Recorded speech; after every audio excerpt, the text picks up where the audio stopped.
ത്രിയേക ദൈവത്തിൻ്റെ വലിയ തിരുനാമം മഹത്വപ്പെടുമാറാകട്ടെ. വാത്സല്യമുള്ള അനുഗ്രഹിക്കപ്പെട്ട സഹോദരങ്ങളെ, സങ്കീർത്തന മാതിരിയുടെ പുതിയൊരു എപ്പിസോഡിലേക്ക് ഏവരെയും ഹൃദ്യമായി സ്വാഗതം ചെയ്യുന്നു. കഴിഞ്ഞ ലാസ്റ്റ് എപ്പിസോഡുകളിൽ 36-ാം സങ്കീർത്തനം നമ്മൾ ധ്യാനിച്ചുകൊണ്ടിരിക്കുകയാണല്ലോ. ഈ എപ്പിസോഡിൽ 36-ാം സങ്കീർത്തനം 6 മുതലുള്ള വാക്യങ്ങൾ ഞാൻ ആമുഖമായി ഒന്ന് വായിക്കുകയാണ്. നിന്റെ നീതി ദിവ്യ പർവ്വതങ്ങളെപ്പോലെയും നിന്റെ ന്യായവിധികൾ വലിയ ആഴിയെപ്പോലെയുമാകുന്നു. യഹോവേ, നീ മനുഷ്യരെയും മൃഗങ്ങളെയും രക്ഷിക്കുന്നു. ദൈവമേ, നിന്റെ ദയ എത്ര വിലയേറിയത്. മനുഷ്യപുത്രന്മാർ നിന്റെ ചിറകൻ നീളിൽ ശരണം പ്രാപിക്കുന്നു. നിന്റെ ആലയത്തിലെ പുഷ്ടി അവർ അനുഭവിച്ച് തൃപ്തി പ്രാപിക്കുന്നു. നിന്റെ ആനന്ദ നദി നീ അവരെ കുടിപ്പിക്കുന്നു. യഹോവേ, നിന്റെ നീതി ദിവ്യ പർവ്വതങ്ങളെപ്പോലെയും നിന്റെ ന്യായവിധികൾ വലിയ ആഴിയെപ്പോലെയുമാകുന്നു. യഹോവേ, നീ മനുഷ്യനെയും മൃഗങ്ങളെയും രക്ഷിക്കുന്നു. യഹോവയുടെ ദയ ആകാശത്തോളവും വിശ്വസ്തത മേഘങ്ങളോളവും എത്തുന്നു എന്നുള്ള വേദവാക്യത്തിൻ്റെ തുടർച്ചയായി ദൈവത്തിൻ്റെ നീതിയുടെ മറ്റൊരു വ്യാഖ്യാനവുമായി സങ്കീർത്തനക്കാരൻ നമ്മെ സമീപിക്കുകയാണ്.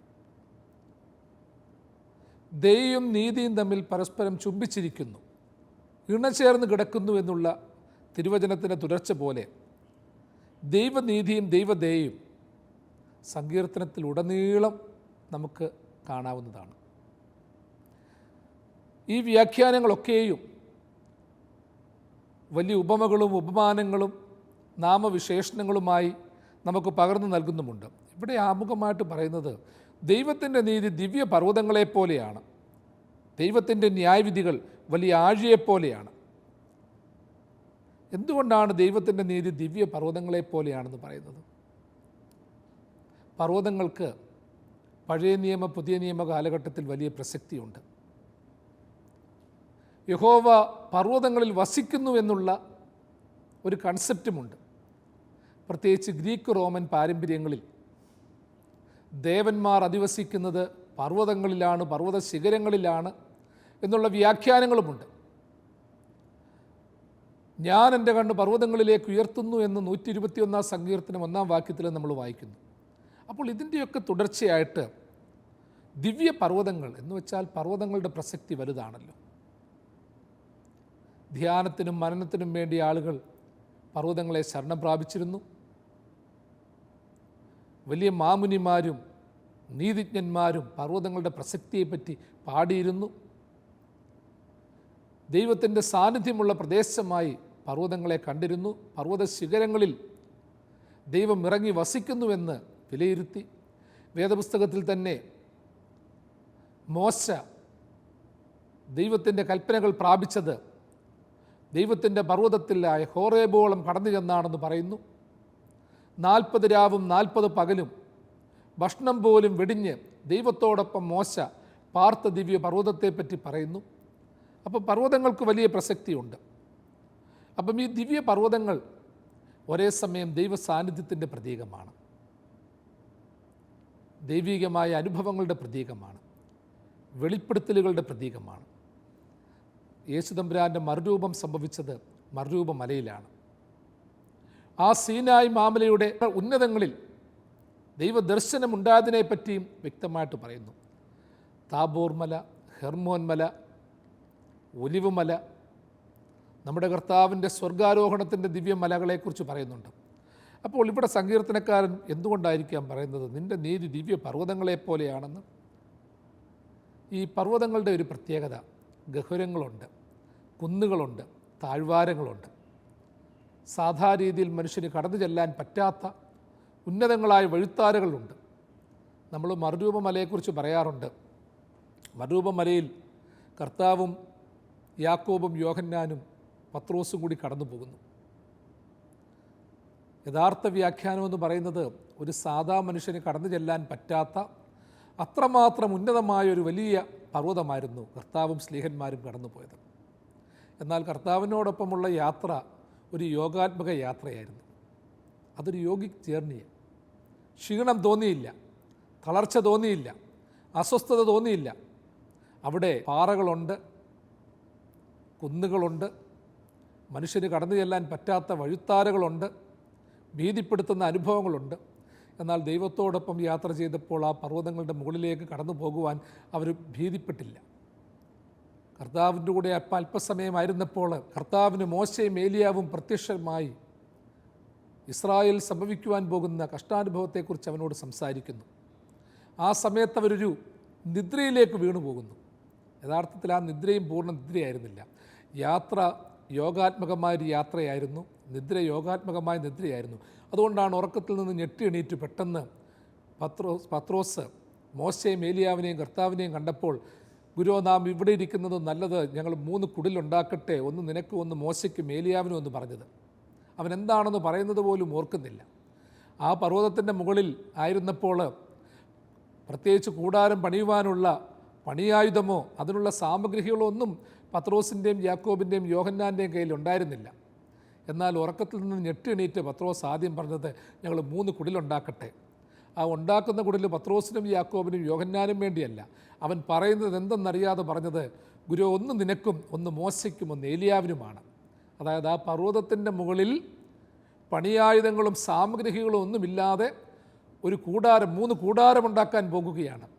ഞങ്ങൾക്ക് കൂടാരമേ വേണ്ട കർത്താവേ, നിനക്ക് കൂടാരം, നിനക്കും നിന്നോടൊപ്പമുള്ള വിശുദ്ധന്മാർക്കും മാത്രം കൂടാരമുണ്ടാക്കാം. ഇന്ന് ലോകത്തിൽ മനുഷ്യൻ ജീവിക്കുമ്പോൾ സ്വന്തമായി കൂടാരമുണ്ടാക്കാൻ, സുഖസൗകര്യങ്ങൾ ഉണ്ടാക്കാനുള്ള ഓട്ടത്തിലാണ്, അതിനുവേണ്ടിയുള്ള പരിശ്രമത്തിലാണ്. എന്നാൽ നമ്മൾ ധ്യാനത്തോടുകൂടി ചിന്തിക്കണം. പത്രോസ് നമ്മളെ ഒരു വലിയ കാര്യം പഠിപ്പിക്കുകയാണ്. എൻ്റെ കർത്താവിന് കൂടാരമുണ്ടാക്കിയാൽ എനിക്ക് വേറെ കൂടാരം എന്തിനാണ്? കാരണം എൻ്റെ ദൈവം ഈ ലോകത്തിൽ അവതരിച്ചത് എനിക്ക് വേണ്ടി കൂടാരമൊരുക്കാനാണ്, ഭവനമൊരുക്കുവാൻ വേണ്ടിയാണ്. എനിക്ക് വേണ്ടി ഭവനമൊരുക്കുവാൻ വേണ്ടി വന്നവന് വേണ്ടി ഒരു കൂടാരമുണ്ടാക്കുവാൻ ഞാൻ തയ്യാറാകുക എന്ന് വെച്ചാൽ അതെത്രയോ ഭാഗ്യാവസ്ഥയാണ്. ആ ഭാഗ്യാവസ്ഥയാണ് കർത്താവിൻ്റെ സ്ലീഹന്മാർ, ശിഷ്യന്മാർ, അപ്പോസ്തോലന്മാർ അവിടെ വെളിവായിട്ട് പറഞ്ഞത്, തുറന്നു പറഞ്ഞത്. നമ്മുടെയൊക്കെ ജീവിതത്തിൽ ഉണ്ടാകേണ്ട ഒരു വലിയ കാര്യമാണ്. ദിവ്യ പർവ്വതങ്ങളുടെ അനുഭവം ഭൗതിക പർവ്വതങ്ങൾ മാത്രമല്ല. എൻ്റെ കണ്ണ് പർവ്വതങ്ങളിലേക്ക് ഉയർത്തുമ്പോൾ എന്ന് പറയുമ്പോൾ ദൈവം എൻ്റെ പർവ്വതമാണ്, ദൈവം എൻ്റെ ഇരിപ്പിടമാണ്, ദൈവം എൻ്റെ കൂടാരമാണ്, ദൈവം എൻ്റെ എല്ലാമാണെന്ന് ചിന്തിക്കണം. ഇവിടെ പറയുന്നു, ദൈവത്തിൻ്റെ നീതി ദിവ്യ പർവ്വതങ്ങളെപ്പോലെയാണ്. ആ ദിവ്യ പർവ്വതങ്ങളിൽ ഔഷധക്കൂട്ടുകളുണ്ട്, സ്വസ്ഥതയ്ക്കും ധ്യാനത്തിനുമുള്ള അനുഭവങ്ങളുണ്ട്, ബുദ്ധിമുട്ടിൻ്റെയും പ്രതിസന്ധിയുടേതുമായിട്ടുള്ള ഗഹുരങ്ങളുണ്ട്, ഒരുപക്ഷെ ഭീതിപ്പെടുത്തുന്ന അനുഭവങ്ങളൊക്കെ കാണാം. പക്ഷേ ദിവ്യ പർവ്വതങ്ങൾ നൽകുന്ന ഒരു തണലുണ്ട്, ദിവ്യ പർവ്വതങ്ങൾ നൽകുന്ന ആത്മീയതയുടെ ഒരു ഉത്തേജന മാർഗമുണ്ട്, ഒരു ആത്മീയതയുടെ ജലസ്രോതസ്സുണ്ട്. അതുകൊണ്ട് ദൈവത്തിൻ്റെ നീതി എന്ന് പറയുന്നത് അത് വറ്റാത്ത ഉറവ പോലെയാണ്. ദൈവത്തിൻ്റെ നീതിയെക്കുറിച്ച് പ്രവാചകൻ പറഞ്ഞിട്ടുള്ളത് അതാ, അത് വറ്റാത്ത നീതി, വറ്റാത്ത തോട് പോലെ കവിഞ്ഞൊഴുകണം. ആ കവിഞ്ഞൊഴുകുന്ന ദിവ്യമായ അനുഭവം. കർത്താവിൻ്റെ നീതിക്ക് നമ്മളറിയാത്ത വ്യാഖ്യാനങ്ങളുണ്ട്, നമ്മൾക്ക് എത്തിച്ചേരാൻ പറ്റാത്ത സ്ഥാനങ്ങളുണ്ട്. എല്ലാ പർവ്വതങ്ങളിലും എല്ലാവർക്കും എത്തിച്ചേരാൻ പറ്റിയിട്ടില്ല. എത്തിച്ചേർന്ന പർവ്വതങ്ങളിൽ പോലും ഇനിയും മനുഷ്യർ കാലുകുത്താത്ത ഉന്നത ശൃംഗങ്ങളുണ്ട്. ആയതുപോലെ പ്രാർത്ഥിക്കുന്ന ഒരു മനുഷ്യൻ്റെ മനസ്സിൽ എപ്പോഴും ഉണ്ടാകണം, യഹോവേ, നിൻ്റെ നീതി ദിവ്യ പർവ്വതങ്ങൾ പോലെയാണ്. അതെ, എനിക്ക് എത്തിച്ചേരാൻ പറ്റാത്ത ഒരുപാട് തലങ്ങൾ അവിടെയുണ്ട്. ഞാൻ ഇനിയും ഒരുപാട് ആ നീതിയിലെത്താൻ തക്കവണ്ണം, ആ ദിവ്യ പർവ്വതങ്ങളിൽ പ്രവേശിക്കാൻ തക്കവണ്ണമുള്ള യോഗ്യത നേടണം. അതിനുവേണ്ടിയുള്ള ഒരുക്കം നടത്തണം, അതിനുവേണ്ടിയുള്ള പ്രാർത്ഥന വേണം. അനേകർ പ്രാർത്ഥിച്ച ദൈവ സാമീപ്യമുണ്ടായിട്ടുള്ള, ദർശനമുണ്ടായിട്ടുള്ള സ്ഥാനങ്ങൾ ആ ദിവ്യ പർവ്വതങ്ങളിലുണ്ട്.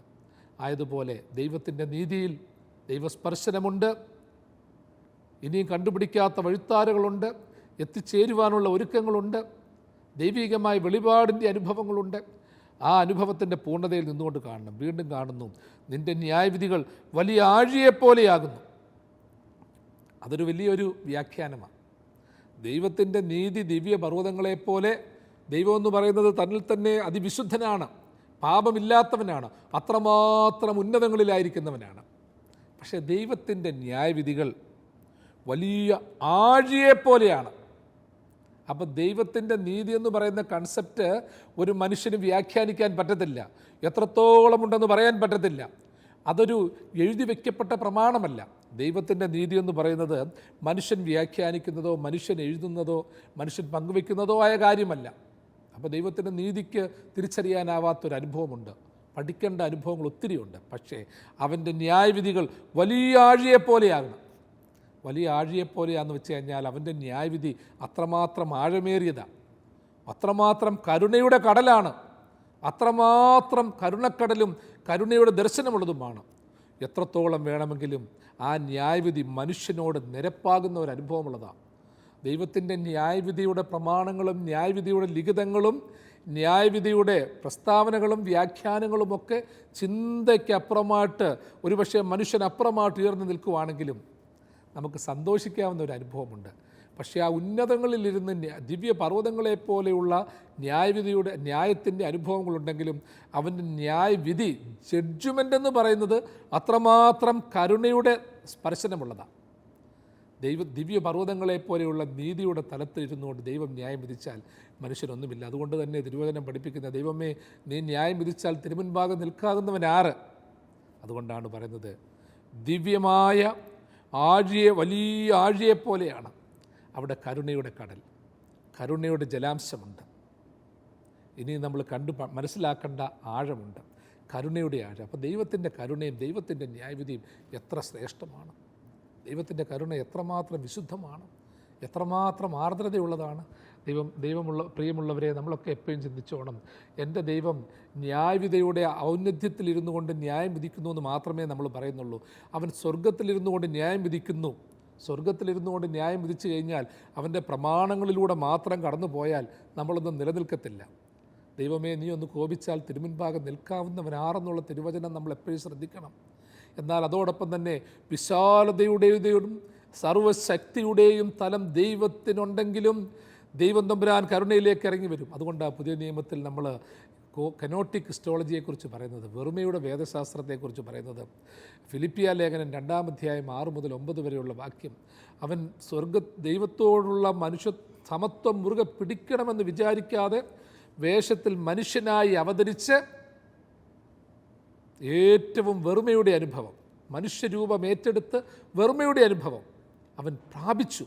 അതാണ് കനോട്ടിക് ക്രിസ്റ്റോളജി എന്ന് പറയുന്ന കൺസെപ്റ്റ്. അപ്പം അവൻ ഉന്നതനെങ്കിലും താഴ്മയുള്ളവനെ കടാക്ഷിക്കുന്നു. അതുകൊണ്ടാണ് ദൈവത്തിൻ്റെ ന്യായവിധി വലിയ ആഴങ്ങളെപ്പോലെ.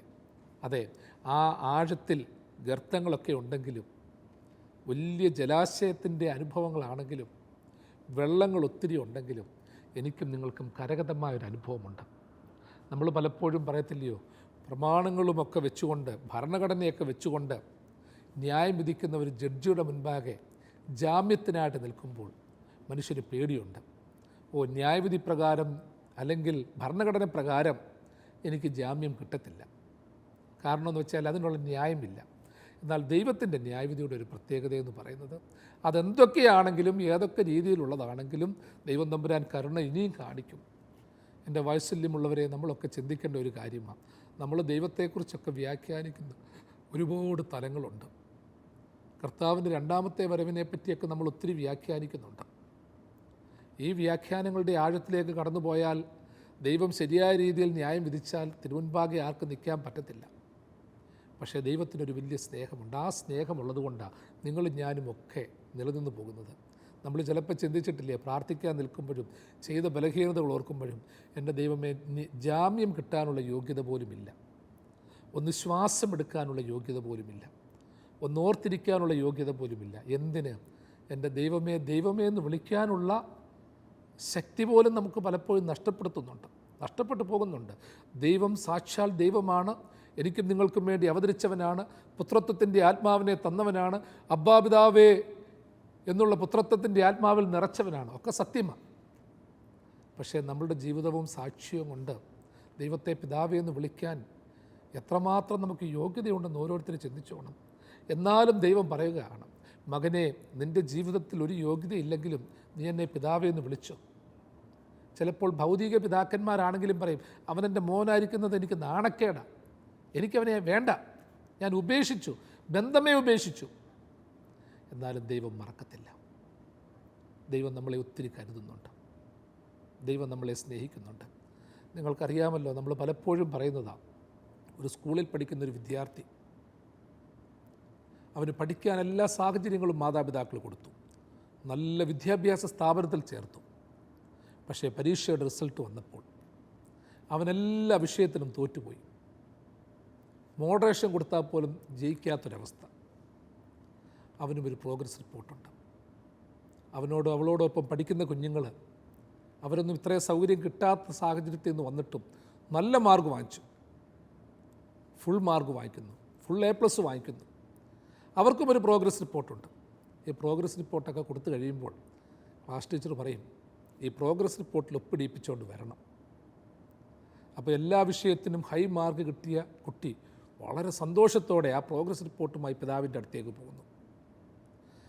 ഫുൾ A+ കിട്ടിയാലും തുടർന്ന് പഠിക്കണമെന്നുണ്ടെങ്കിൽ, ക്ലാസ്സിൽ ഇരിക്കണമെന്നുണ്ടെങ്കിൽ പിതാവിൻ്റെ ഒരു കയ്യൊപ്പ് വേണം, പാസ്പോർട്ട്, ആ ഒരു പ്രോഗ്രസ് റിപ്പോർട്ട് വേണം. എന്നാൽ എല്ലാ വിഷയത്തിനും തോറ്റുപോയ വിദ്യാർത്ഥി, അവനും ഈ പ്രോഗ്രസ് റിപ്പോർട്ടുമായി കുനിഞ്ഞ ശിരസ്സുമായി തൻ്റെ പിതാവിനെയോ മാതാവിനെയോ സമീപിക്കുന്നു. ആ പിതാവോ മാതാവോ ആ പ്രോഗ്രസ് റിപ്പോർട്ട് നോക്കുവാണ്. നോക്കിക്കഴിയുമ്പോഴത്തേക്ക് അതിൻ്റെ അകത്തിൽ ഒപ്പിടുവാൻ തക്കവണ്ണം ആ പിതാവിന് പറ്റത്തില്ലെങ്കിലും പിതാവിനും മാതാവിനും അറിയാം, ഞാൻ ഒപ്പിട്ടില്ലെങ്കിൽ എൻ്റെ കുഞ്ഞിന് തുടർന്ന് പഠിക്കാൻ പറ്റത്തില്ല, സ്കൂളിൽ കയറ്റത്തില്ല. എല്ലാ വിഷയത്തിനും തോറ്റ ഒരു കുട്ടിയുടെ പ്രോഗ്രസ് റിപ്പോർട്ടിൽ കുനിഞ്ഞ ശിരസ്സോടെ പിതാവ് ഒപ്പിട്ട് കൊടുത്ത് അവനെ പറഞ്ഞു വിടുന്നു. ഒരുപക്ഷെ ശിക്ഷയൊക്കെ കൊടുത്താലും ഹൃദയം പൊട്ടി പറഞ്ഞു വിടുന്നു. ദൈവം എനിക്കും നിങ്ങൾക്കും തന്ന ജീവിതമാകുന്ന പ്രോഗ്രസ് റിപ്പോർട്ട് ഇവിടെ പല വിഷയങ്ങളായിട്ട് പറയുന്നില്ലെന്നേ ഉള്ളൂ. ജീവിത നന്മകളുടെ ഓരോരോ തലങ്ങളുണ്ട്, ജീവിത അനുഭവങ്ങളുടെ ഓരോ തലങ്ങളുണ്ട്. ഇതിനൊക്കെ ഒരു മിനിമം മാർക്ക് വേണം. ആത്മഫലങ്ങൾക്കൊക്കെ നമ്മുടെ ജീവിതത്തിൽ ഫുള്ള് പറ്റിയില്ലെങ്കിലും ഒരു മിനിമം മാർക്ക് നമുക്ക് ആവശ്യമാണ്. ഈ മിനിമം മാർക്ക് നഷ്ടപ്പെടുന്ന അവസരമുണ്ട്. യഥാർത്ഥത്തിൽ ദൈവം എനിക്കും നിങ്ങൾക്കും നൽകുന്ന ഒപ്പെന്ന് പറയുന്നത് വെറുതെ ഒരു കൈവപ്പല്ല, തൻ്റെ ഹൃദയത്തിൽ നിന്ന് പതിച്ച തിരിച്ചോരയാൽ എനിക്ക് നിങ്ങൾക്കും തന്ന ഒരു കൈവപ്പുണ്ട്. വിശുദ്ധിയുടെ ഒരു കൈവപ്പുണ്ട്, കരുണയുടെ ഒരു കൈവപ്പുണ്ട്, ആഴത്തിൽ നിന്നുള്ള സ്നേഹത്തിൻ്റെ വീണ്ടെടുപ്പിൻ്റെ ഒരു കൈവപ്പുണ്ട്. ആ കൈവപ്പ് പതിച്ചാണ് നമ്മളെ പറഞ്ഞു വിടുന്നത്. അതുണ്ടെങ്കിൽ മാത്രമേ മുൻപോട്ട് പോകാൻ പറ്റത്തുള്ളൂ. എൻ്റെ നിങ്ങളുടെയും ജീവിതത്തിൽ എപ്പോഴും ഓർക്കണം, എൻ്റെ ദൈവമേ, നിൻ്റെ നീതി ദിവ്യപർവ്വതങ്ങൾ പോലെ വലുതാണ്. ദിവ്യപർവ്വതങ്ങളെപ്പോലെയുള്ള നീതിയെപ്പറ്റി ലേഖനങ്ങളും ഉപന്യാസങ്ങളും പ്രസംഗങ്ങളുമൊക്കെ ഒരുപാട് വരുന്നുണ്ട്. അതൊക്കെ പറഞ്ഞോട്ടെ. പക്ഷേ ആഴത്തിലുള്ള കരുണയുടെ ന്യായവിധി നിങ്ങളും ഞാനും അനുഭവിക്കുമ്പോൾ അതേ അനുഭവം തന്നെ സമൂഹത്തോടും നമ്മൾ പങ്കുവയ്ക്കണം. അതുകൊണ്ട് തന്നെയാണ് തുടർന്ന് പറയുന്നത് 7-ാം വാക്യത്തിൽ, ദൈവമേ നിൻ്റെ ദയ എത്ര വിലയേറിയത്, മനുഷ്യപുത്രന്മാർ നിൻ്റെ നിഴലിൽ ശരണം പ്രാപിക്കുന്നു. ദൈവമേ നിൻ്റെ ദയ എത്ര വിലയേറിയത്. അതെ, ആഴിയെപ്പോലെയുള്ള ന്യായവിധികൾ, സ്നേഹത്തിൻ്റെയും കരുണയുടേതുമായിട്ടുള്ള ന്യായവിധികൾ ദൈവം എനിക്ക് നിങ്ങൾക്ക് നൽകുമ്പോൾ പറയുകയാണ്, നിൻ്റെ ദയ എത്ര വിലയേറിയതാണ്. യഹോവേ, മനുഷ്യപുത്രന്മാർ നിൻ്റെ ചിറകിൻ കീഴിൽ ശരണം പ്രാപിക്കുന്നു. ദൈവത്തിൻ്റെ നിഴലിൻ കീഴിൽ ശരണം പ്രാപിക്കുന്ന ഒരു വലിയ വിഭാഗമുണ്ട്. അത്യുന്നതൻ്റെ മറവിൽ വസിക്കുകയും സർവശക്തൻ്റെ നിഴലിൻ കീഴിൽ പാർക്കുകയും ചെയ്യുന്നവൻ, യഹോവയെക്കുറിച്ച് അവനെൻ്റെ സങ്കേതവും കോട്ടയും ഞാൻ ആശ്രയിക്കുന്ന എൻ്റെ ദൈവമെന്ന് പറയുന്നു. അത്യുന്നതൻ്റെ മറവ് ഇവിടെ തന്നെ ഓർത്തോണം. മനുഷ്യപുത്രന്മാർ നിൻ്റെ ചിറകിൻ നിഴലിൽ ശരണം പ്രാപിക്കുന്നു. ദൈവത്തിൻ്റെ ചിറകെന്ന് പറയുന്ന കൺസെപ്റ്റ്, വിങ്സ് ഓഫ് ഗോഡ്. ദൈവത്തെപ്പറ്റി എത്രയോ വ്യാഖ്യാനങ്ങളാണ് സങ്കീർത്തനക്കാരൻ തരുന്നത്. ദൈവത്തിൻ്റെ നീതിയെക്കുറിച്ച് പറയുന്നു, divine virtues, divine judgement, divine wings, divine mercy, ഒരുപാട് ആശയങ്ങളുണ്ട്. അതിൽ ദൈവത്തിൻ്റെ ചിറക്, ആ ചിറകിൻ്റെ കീഴിൽ മനുഷ്യപുത്രന്മാർ ശരണം പ്രാപിക്കുന്നു. കാരണം ആ ചിറകിൻ്റെ കീഴിലല്ലാതെ ശരണം പ്രാപിക്കുവാൻ നമുക്കൊരു ആശ്രയമില്ല, ഒരു സ്ഥാനമില്ല. അതുകൊണ്ടാണ് പശ്ചാത്താപത്തിൻ്റെ അനുഭവത്തിലേക്ക് പോകുന്ന മനുഷ്യരുടെ അവസ്ഥയെക്കുറിച്ച് നമ്മൾ പാടാറുണ്ട്. ജീവിതത്തിൽ നിന്ന് തെറ്റിപ്പോയവരുടെ അനുഭവത്തെക്കുറിച്ച് നമ്മൾ തന്നെ സ്വയമായിട്ട് പാടാറില്ലേ? പലപ്പോഴും പാടും. തങ്കച്ചിറകടി എത്ര നാൾ കേട്ടിട്ടും ശങ്ക കൂടാതെ നിന്നെ തള്ളി. സങ്കേതം ഞാൻ കൊടു തന്യർക്കെന്നോർത്തിത സങ്കടപ്പെട്ടിടുന്നു തള്ളി. സങ്കേതം ഞാൻ കൊടു തന്യർക്കെന്നോർത്തിത സങ്കടപ്പെട്ടിടുന്നു. എത്ര കൃത്യമായിട്ടാണ് പാടുന്നത്. തങ്കച്ചിറകടി എത്ര നാൾ ഞാൻ കേട്ടു. ആ ചിറകടി എന്ന് പറയുന്നത് എനിക്ക് നിങ്ങൾക്കും ഒരാശ്വാസം തരുവാനുള്ള, തണൽ തരുവാനുള്ള ചിറകായിരുന്നു. മനുഷ്യപുത്രന്മാർ സങ്കേതം കണ്ടെത്തുന്ന ചിറകടിയായിരുന്നു. അതുകൊണ്ടാണ് ഇവിടെ നമ്മൾ വീണ്ടും വായിക്കുന്നത്, മനുഷ്യപുത്രന്മാർ നിന്റെ ചിറകിൻ്റെ നിഴലിൽ ശരണം പ്രാപിക്കുന്നു. സങ്കേതം പ്രാപിക്കാൻ ആ ചിറകടി മാത്രമേ ഉള്ളൂ, ചിറകിൻ കീഴ് മാത്രമേ ഉള്ളൂ, ആ ഒരു മറവ് മാത്രമേ ഉള്ളൂ. എൻ്റെ പ്രിയപ്പെട്ടവരെ, ലോകത്തിൽ ഒത്തിരി മറവുണ്ടെന്ന് നമുക്ക് തോന്നിപ്പോകും. ജോലി ഒരു മറവാണെന്ന് തോന്നും, തലമുറകളൊരു മറവാണെന്ന് തോന്നും, വിദ്യാഭ്യാസം മറവാണെന്ന് തോന്നും, സ്വത്തൊരു മറവാണെന്ന് തോന്നും. ഇതെല്ലാം ഭൗതികമായ ചില മറവുകളായിരിക്കും. എന്നാലും ദൈവത്തിൻ്റെ ചിറകെന്ന് പറയുന്നത്, ഡിവൈൻ വിങ്സ് എന്ന് പറയുന്ന കൺസെപ്റ്റ് എന്ന് പറയുന്നത് അത് വിശാലമാണ്. എത്ര പേരെ വേണമെങ്കിലും ചേർക്കാവുന്നതാണ്. നമ്മളെ അതിലൂടെ ദൈവത്തിൻ്റെ ചിറകെന്ന് പറയുന്ന കൺസെപ്റ്റിലൂടെ നമ്മളെ പഠിപ്പിക്കുന്ന ഒരു കാര്യമുണ്ട്. ദൈവം തമ്പുരാൻ തൻ്റെ ചിറകിൽ നമ്മളെ ചേർത്ത് നിർത്തുമ്പോൾ അതിനൊരു എക്സ്റ്റൻഷൻ ഉണ്ടാകണം. എനിക്ക് നിങ്ങൾക്ക് മാത്രം നിൽക്കാനുള്ള ചിറകല്ല അത്. ഈ ചിറക് നമുക്ക് തണൽ തരുന്നു, നമ്മളെ താങ്ങി നടത്തുന്നു.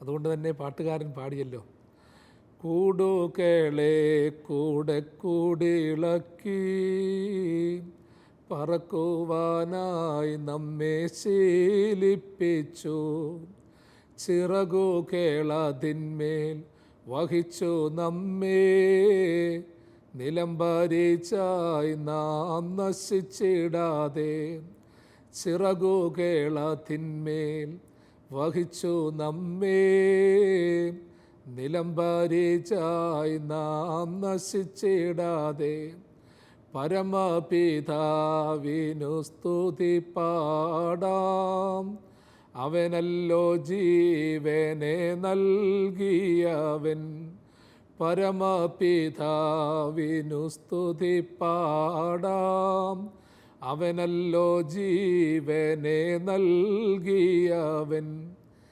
മനുഷ്യപുത്രന്മാർ അവൻ്റെ ചിറകിൻ കീഴിൽ ശരണം പ്രാപിക്കുന്നു എന്ന് പറയുമ്പോൾ ഹൃദ്യമായി നമ്മളെ പഠിപ്പിക്കുന്ന ഒരു ചിന്ത, ആ ചിറകിൻ കീഴിൽ സ്ഥിരമായി ഉറക്കാൻ വേണ്ടിയല്ല, മറിച്ച് കൂടുകളെയൊക്കെ ഇടയ്ക്കിടയ്ക്കൊന്ന് ഇളക്കും, പറക്കുവാൻ നമ്മളെ പഠിപ്പിക്കും. ഒരു തള്ളപ്പരുന്ത് തൻ്റെ കുഞ്ഞുങ്ങളെ പറക്കാൻ പഠിപ്പിക്കുന്നത് പോലെ ഉന്നതങ്ങളിലേക്ക് വഹിച്ചു കൊണ്ടുപോയിട്ട് താഴേക്കിടും. വീണ്ടും അത് പടക്കാൻ നോക്കും, ചിറക് തളർന്നു പോകുമെങ്കിൽ വീണ്ടും താഴേക്ക് പറഞ്ഞു എന്ന് തൻ്റെ ചിറകിൽ വഹിക്കുന്ന തള്ളക്കിളിയെപ്പോലെ ദൈവം തമ്പുരാൻ്റെ കരുണ വലുതാണ്. അവൻ്റെ ചിറകിന്മേൽ നമ്മെ വഹിക്കുന്നു. മനുഷ്യപുത്രന്മാർ അവൻ്റെ ചിറകിൻ കീഴിൽ ശരണം പ്രാപിക്കുന്നു. ഈ ചിറകിൻ്റെ കീഴിൽ നിങ്ങളും ഞാനുമായിരുന്നത് കൊണ്ടാണ് എൻ്റെ പ്രിയമുള്ളവരെ നമ്മൾ ഇത്രത്തോളം സുരക്ഷിതരായത്. ഈ ചിറകടി കേൾക്കാതെ പോയതുകൊണ്ടാണ്, ഈ ചിറക് നീട്ടിത്തന്നിട്ടും ആ ചിറകിൻ്റെ കീഴിൽ നിന്ന് മാറി മറ്റ് ഏതൊക്കെയോ ചിറകുകളുടെ കീഴിൽ അല്ലെങ്കിൽ ആ ചിറകുകളുടെ മുകളിൽ കയറാൻ വെമ്പിയത് കൊണ്ടാണ് ജീവിതം പരാജിതമായി പോയത്. ദൈവം നൽകുന്ന അനുഭവങ്ങൾ പ്രതീക്ഷയോടുകൂടി അനുഭവിക്കണം. ദൈവത്തിൻ്റെ കരുണ വലുതാണെന്നുള്ള ചിന്ത മനസ്സിൽ എപ്പോഴും ഉണ്ടാകണം. ആ ഒരു അനുഭവത്തിൻ്റെ മറവിൽ നമ്മൾ പോകുമ്പോൾ ദൈവം നമ്മൾക്കൊരു സങ്കേതമാകും. ഇന്ന് നമ്മൾ ധ്യാനിച്ചത്, ദൈവമേ നിൻ്റെ നീതി ദിവ്യപർവ്വതങ്ങളെപ്പോലെയും നിൻ്റെ ന്യായവിധികൾ വലിയ ആഴിയെപ്പോലെയുമാകുന്നു. ദിവ്യപർവ്വതങ്ങളുടെ കണക്കായ ന്യായവിധി, അതെങ്കിൽ കോഡ്സ് ഓഫ് ജഡ്ജ്മെൻറ്റുകൾ ഉണ്ടെങ്കിലും, വലിയ തീവ്രതയുണ്ടെങ്കിലും, നീതിയിൽ വസിക്കുന്നവനാണെങ്കിലും, നീതിയുടെ സംരക്ഷകനാണെങ്കിലും, അവൻ്റെ ന്യായവിധി എന്ന് പറയുന്നത് ആഴങ്ങളോളം എത്തുന്നതാണ്. സമുദ്രത്തിലെ ആഴങ്ങളോളം എത്താൻ തക്കവണ്ണമുള്ളതാണ്. വിലയേറിയ ദയയാണ് ദൈവം തമ്പുരാൻ കാണിക്കുന്നത്. മനുഷ്യപുത്രന്മാർ ചിറകിൻ കീഴിൽ ശരണം പ്രാപിക്കുന്നു. വീണ്ടും പറയുന്നു, തൻ്റെ ആലയത്തിലെ പുഷ്ടി അവർ അനുഭവിച്ച് തൃപ്തി പ്രാപിക്കുന്നു. നിൻ്റെ ആനന്ദ നദി നീ അവരെ കുടിപ്പിക്കുന്നു. 8-ാമത്തെ വാക്യം, നിൻ്റെ ആലയത്തിലെ പുഷ്ടി അവർ അനുഭവിച്ച് തൃപ്തി പ്രാപിക്കുന്നു. നിൻ്റെ ആനന്ദ നദി നീ അവരെ കുടിപ്പിക്കുന്നു. വീണ്ടും ഓർക്കുകയാണ്, ദൈവത്തിൻ്റെ ആലയത്തിലെ പുഷ്ടി, ദൈവത്തിൻ്റെ സാമീപ്യം കൊണ്ടുണ്ടാകുന്ന ഒരു ശക്തി അവർ അനുഭവിച്ച് തൃപ്തി പ്രാപിക്കുന്നു. ദൈവത്തിൻ്റെ ആലയത്തിലെ പുഷ്ടി എന്ന് പറയുന്നത് അതൊരു സ്പിരിച്വൽ ഗിഫ്റ്റാണ്. അത് പ്രാർത്ഥനയിലൂടെ നേടിയെടുക്കാവുന്നതാണ്.